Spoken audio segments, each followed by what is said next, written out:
Salutations voyageurs, vous me l'avez demandé, la voici. L'histoire d'Ursa est entièrement racontée dans le comics The Search, la recherche en VF. Donc que vous soyez passé à côté ou que vous ayez la flemme de lire, ne vous troublez point et voici pour vous l'histoire complète d'Ursa, fille de Jinzook et Rina, petite fille de l'avatar Roku. Ouais, c'est le détail qui tue ça. Ursa vit des jours paisibles dans le petit village d'Ira, répétant une pièce de théâtre avec Ikem, ami d'enfance, compagnon et très prochainement son époux. Mais tout est sur le point de changer. Accourant pour annoncer la nouvelle à sa mère, elle la retrouve en larmes, lui demandant d'aller rejoindre son père qui est avec un visiteur dont elle ne donne pas le nom. Ursa s'y rend et retrouve son père avec ni plus ni moins que le Seigneur du Feu en personne, Azulon, et son deuxième fils, Ozai. Il annonce avoir eu énormément de difficultés à la trouver. Il la cherchait elle en particulier, car en plus d'une grande beauté, elle est en réalité ni plus ni moins que la petite fille de l'avatar Roku. Pour Azulon, l'union de son fils et d'une descendante directe de l'avatar produira une lignée forte, assurant un règne sans faille pour des siècles après sa mort. Ursa ne peut pas refuser. Ayant appris la nouvelle, Ikem tente désespérément d'arrêter le convoi menant Ursa à la capitale, mais tremblant et armé uniquement d'une paire d'épées en bois, il ne fait pas le poids face au maître et c'est une Ursa en larmes qui suppliera Ozai d'épargner son ami d'enfance. Elle fait face à Ikem, lui demandant simplement de rentrer chez lui. La demande d'Ozai est un honneur pour sa famille, et elle ne peut tout simplement pas se permettre de refuser, pour sa sécurité, celle de sa famille et du village. Et par ces mots, ils se séparent. Elle ne reverra plus jamais son visage. Assailli par le chagrin, Ikem part dans la forêt de l'oubli. Après plusieurs semaines, il fait la rencontre d'un esprit loup s'abreuvant dans un lac. Personne n'entendra plus jamais son nom après cela. Le mariage a lieu. Une grande cérémonie digne d'un prince de la Nation du Feu prend place. Ursa ne le sait pas encore, mais ce sera la dernière fois qu'elle pourra adresser la parole à ses parents. Ozai la met en garde, à partir de maintenant, elle devra oublier d'où elle vient, et se concentrer exclusivement à son nouveau rang. À partir de ce jour, elle appartient à la famille royale, et surtout à Ozai. Le temps passe et leurs deux enfants sont nés, Zuko et Azula. Contrairement aux mises en garde d'Ozai, Ursa écrit régulièrement des lettres à son village, à sa famille et surtout à Ikem. Tout ça est permis grâce à Elua en qui elle a confiance, qui transmet ses précieuses lettres en toute discrétion à Ozai, qui les intercepte et les garde toutes. Mais cette fois il y a un problème, cette dernière lettre contient un secret qui met Ozai hors de lui. Peu de temps plus tard, alors qu'Ursa est occupée à passer du temps avec ses enfants, Ozai ordonne à un de ses meilleurs hommes de trouver Ikem et de supprimer ce roturier agaçant. Plusieurs mois plus tard, lors d'un dîner de famille où Zuko est évidemment traité comme le dernier des traîtres, l'homme envoyé par Ozai revient faire son rapport de mission. Ikem est introuvable. Après avoir fouillé la forêt pendant des mois, le rapport est formel. Il est impossible pour un simple roturier d'avoir survécu dans une telle forêt où les arbres, insectes et animaux cherchent à vous tuer. Dans sa grande clémence, Ozai releva l'homme de ses fonctions. Et tout de même à moitié satisfait, il se dirigea vers sa femme pour une confrontation. Il lui avoue intercepter ses lettres et être au courant du secret qu'elle renferme. Zuko serait le fils d'Ikem, et d'un sourire moqueur, il annonce à Ursa la mort de ce dernier.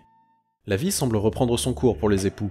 Cependant, Azula, qui avait l'habitude de maltraiter son frère aîné, dépasse les bornes en se moquant de Zuko qui pourrait potentiellement se faire bannir. Ursa intervient et force Azula à s'expliquer.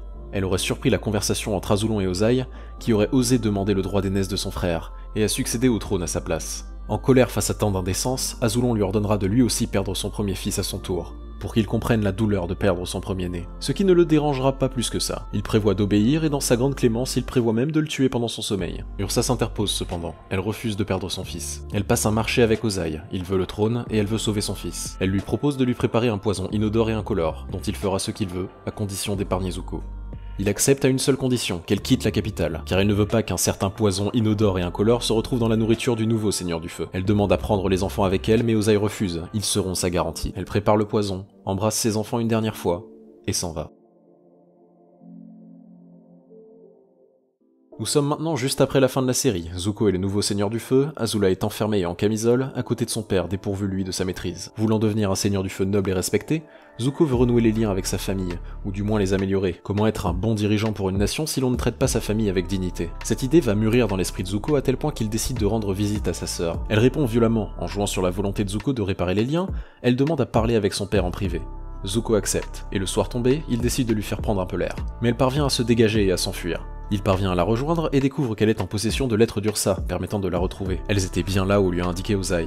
Zuko est intrigué, ces lettres sont tout ce qu'il reste de sa mère, et il nourrit l'espoir de la retrouver, encore plus depuis son accession au trône. À peine eut-il le temps de faire un pas, qu'Azula brûle les lettres devant lui. Mais elle aussi veut retrouver sa mère, pour des raisons bien plus hostiles certes, Mais si Zuko veut savoir où elle est, il n'a pas le choix. Il doit l'emmener avec lui. Il demande l'aide d'Aang, Katara et Sokka afin d'entreprendre ce voyage et de surveiller Azula à chaque instant. Iroh remplacera Zuko pendant son voyage, et son premier ordre sera de déclarer une journée nationale de dégustation de thé. Ils entreprennent le voyage, mais quelque chose cloche. Azula est persuadée que tout ce qui lui est arrivé est un complot de sa mère contre elle. Les esprits s'échauffent, mais en fin de journée, le groupe se rapproche du village d'Ira. Mais Aang tire une tête pas possible. Il ne parvient pas à contrôler son visage, sûrement un esprit dans les environs. Mais à peine Sokka a-t-il eu le temps de faire 3 blagues que le groupe tombe sur un esprit loup géant juste en dessous, qui semble avoir un visage dessiné sur sa fourrure. Azula, profitant de la confusion, saute dans le vide.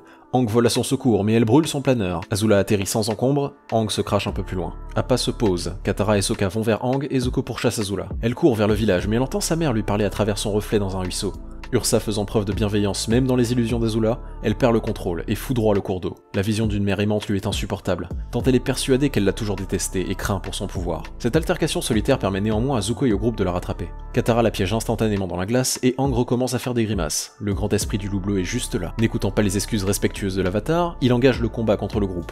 Lorsqu'Appa vient littéralement le victimiser au sol. Après avoir été sonné, l'esprit se met littéralement à vomir un essaim de Get-Meat sur le groupe. Il libère Azula pour qu'elle leur vienne en aide, et c'est ce qu'elle fait. Elle parvient à détourner l'attention de l'essaim et de l'esprit avec une boule de foudre. La nuit tombe alors et le groupe prépare le campement. Lorsque Zuko s'avance pour donner une couverture à Azula, il remarque une lettre dans sa botte. Il la récupère, la lit, et lui révèle que son père serait un homme nommé Ikem. Même dans son sommeil, Azula est tourmentée par sa mère, qui même dans ses rêves ne cesse d'être aimante et compatissante. Malgré cela, Azula est décidée à la tuer, elle se réveille en sursaut. C'est le matin et Zuko fait part de sa découverte à Aang, qui ne peut décidément pas croire que ce soit vrai. Ozai n'a jamais été connu pour sa miséricorde, et une telle trahison d'Ursa aurait causé la mort de Zuko bien plus tôt. Même pas le temps de discuter qu'Azula intervient et attaque Zuko, folle de rage, lui ordonnant de rendre ce qu'il lui a pris. Il parvient à la maîtriser, mais Azula lui demande pourquoi il n'a pas brûlé la lettre quand il en avait l'occasion. Il n'a pas de réponse. Zuko la relâche et Azula récupère la lettre. Ils arrivent enfin au village d'Ira. En essayant de passer incognito, ils tombent sur une pièce de théâtre. Une fois celle-ci terminée, ils entament leurs recherches et demandent aux villageois s'ils ont vu passer une Ursa récemment. À peine ont-ils le temps de se séparer qu'ils se font surprendre par un homme masqué. Il dit s'appeler Noren et semble avoir des informations sur Ursa. Il invite donc le groupe à sa demeure. Il leur présente sa femme, Noriko, et sa fille, Kiyi. Le couple leur raconte ce qu'ils savent, qu'Ursa a été emmenée au palais il y a des années de cela. Mais lorsque le groupe mentionne le nom d'Ikem, Noren et Noriko leur racontent qu'ils seraient partis dans la forêt de l'oubli, après avoir eu le cœur brisé. Une forêt dont personne ne revient. Lorsqu'Ursa revint au village après toutes ces années, on dit qu'elle serait allée le chercher dans cette même forêt. Le groupe a une piste et décide d'investiguer dans cette fameuse forêt. Mais Aang ne peut s'empêcher de faire des grimaces et Sokka remarque que tout dans cette forêt a une forme de visage. Des arbres aux animaux en passant par les feuilles. Une chauve-souris mythe géante ayant sur son pelage la même expression de visage qu'Aang attise sa curiosité. Le groupe la suit donc jusqu'à un point d'eau. Mais Azula a toujours un problème avec les surfaces réfléchissantes, car elle lui montre toujours sa mère. Réaction habituelle, foudroiement. Azula pète les plombs pour la 4e fois et attaque Aang. Elle est persuadée que sa mère est responsable et complote contre elle avec leur aide. Le combat n'a même pas le temps de commencer que le groupe se fait attaquer par des fleurs shuriken. Ce sont en réalité des fleurs gelées, Katara suppose donc que quelqu'un maîtrisant l'eau les attaque. Au même moment, Aang se fait attaquer par des lianes, sauvé immédiatement par Sokka, lui-même immédiatement secouru par Azula. Katara dévie les lianes avec grâce et s'adresse à celui qui les attaque.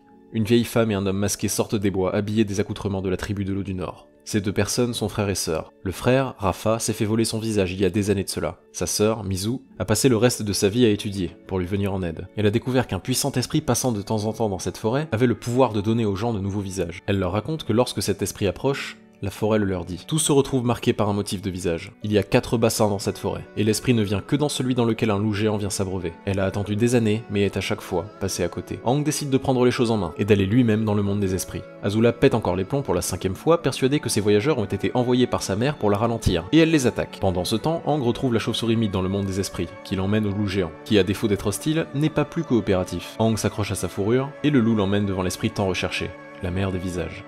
Zuko et Azula continuent de se battre, et c'est non sans badacité que Zuko dévie les éclairs de sa sœur vers le ciel.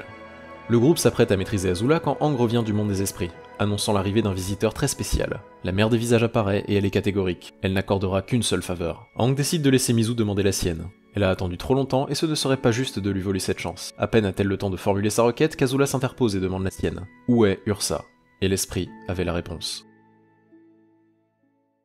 Après avoir fui le palais, Ursa revint dans son village, cherchant ses parents. Elle tomba sur une petite fille lui disant que ceux-ci étaient décédés des années avant sa visite. Elle se rend alors sur la scène de théâtre, seule, visitant de vieux souvenirs. Jusqu'au moment où Noren s'interpose et l'invite chez lui pour le petit déjeuner. Ce qu'Ursa accepte volontiers. Ils déjeunent ensemble et Ursa fait remarquer que Noren est le nom d'un des personnages de la pièce qu'elle avait l'habitude de jouer. Noren acquiesce les propos d'Ursa en prononçant son nom, mais celle-ci ne se souvient pas le lui avoir donné. Cela lui fait peur et elle part, en remerciant Noren de son hospitalité. Mais il parvient à l'interrompre et à lui dire la vérité. Noren est en réalité Ikem. Il lui raconte son histoire. Après avoir eu le cœur brisé, il est parti vers la forêt de l'oubli, car tous les villageois le dévisageaient. Il était celui qui s'était fait prendre sa future femme par le Seigneur du Feu. Et les regards étaient devenus insupportables. Là-bas, il y aurait fait la rencontre de la mère des visages, ce qui, en plus de lui permettre une nouvelle vie, la lui a également sauvée. Il fait part à Ursa de cette histoire, lui disant qu'elle aussi, elle pourrait être en sécurité avec lui, en changeant de visage. Personne ne pourrait plus jamais la retrouver. Elle est dubitative, mais décide quand même d'aller voir cet esprit. Un nouveau visage pourrait lui permettre de revoir ses enfants. Les deux amants campent donc dans la forêt pendant plusieurs semaines avant de finalement apercevoir un loup s'abreuver dans un point d'eau, et la mère des visages apparaît enfin. Elle lui propose un visage des plus ordinaires, ce qu'elle accepte, mais l'esprit voit dans quelle souffrance Ursa risque de se perdre, et lui propose d'oublier son ancienne vie au palais. Elle demande si elle oubliera Ikem, l'esprit lui répond que seul ce qui fait partie de la vie qu'elle veut oublier sera effacé, ce qui signifie également ses enfants. Et c'est pleine de culpabilité qu'Ursa accepte. Elle devient alors Noriko, se marie avec Ikem, son amour d'enfance, oubliant tout de son ancienne vie. La vérité est révélée, Ursa est Noriko, et Azula s'empresse de retourner au village. Zuko la pourchasse en empruntant un raccourci. Il sait qu'Azula n'a pas l'intention de reformer quelconque lien familial. Aang et Katara s'apprêtent à la pourchasser également, mais l'esprit ayant répondu à Azula, a donc effectué son unique requête. Ce qui veut dire que Mizu ne peut pas demander la sienne. Aang plonge dans l'espoir de la retrouver, se fait attaquer par des crabes géants et parvient à la retrouver. Elle remonte, en colère. Et c'est toute la forêt qui exige leur départ. Défier un puissant esprit sur son propre territoire n'était pas une bonne idée. La forêt tout entière les attaque, et dans l'action arrache le masque de Rafa. L'homme n'a plus de visage. L'esprit reconnaît le travail du voleur de visage, qui n'est ni plus ni moins que son propre fils, séparé d'elle il y a longtemps, qui s'est mis à voler les visages depuis lors. Elle ressent son ouvrage et décide finalement de soigner Rafa. Zuko et Sokka arrivent chez Noren et Noriko. Azula n'est pas encore là. Zuko se joint à eux, nerveux, sachant pertinemment ce qui se dirige vers eux. Il leur avoue la vérité, qu'il est le Seigneur du Feu, le fils de Noriko, et le fils d'Ikem. Mais ce dernier semble perplexe. C'est impossible que Zuko soit son fils vu qu'ils n'ont jamais... À peine a-t-il le temps de s'expliquer qu'Azula traverse le toit et se retrouve face à face avec Noriko, qui même sans connaître la situation, est compatissante, et s'excuse auprès de sa fille qu'elle a oubliée. Ce laps de temps permet à Zuko d'intervenir et de dégager sa mère. Azula pète encore les plombs et le combat commence. Zuko parvient encore une fois à rediriger les éclairs, mais cette fois directement sur Azula. Sous le choc, elle ne comprend toujours pas pourquoi Zuko agit comme il le fait, avec compassion, même envers elle. Elle part en larmes, poursuivie par Zuko et sa mère. Mais au loin, ils aperçoivent Appa, Aang et surtout, la mère des visages. Elle demande à Noriko si elle souhaite se souvenir, si elle souhaite récupérer son identité. Ce qu'elle accepte. Le lendemain, enfin réunis, Ursa s'excuse de les avoir oubliés, mais elle n'en est pas moins fière de son fils, devenu Seigneur du Feu. Malgré tout, Zuko a une question à lui poser. De qui est-il le fils? Ursa lui répond qu'en réalité, cette lettre est fausse. Elle soupçonnait Ozai d'intercepter ces lettres et lui a tendu ce piège. Mais celui-ci savait que Zuko était bel et bien son fils. Mais puisque c'était la volonté de sa mère qu'il ne le soit pas, il décida de la punir de la plus cruelle des manières. À partir de ce jour, il traita Zuko comme le dernier des fils de traîtres, prétextant qu'il ne ferait que répondre au désir de sa mère. Zuko ne dégage cependant plus aucune amertume, il reste son père, mais maintenant qu'il retrouve enfin sa mère, il aimerait connaître toute l'histoire.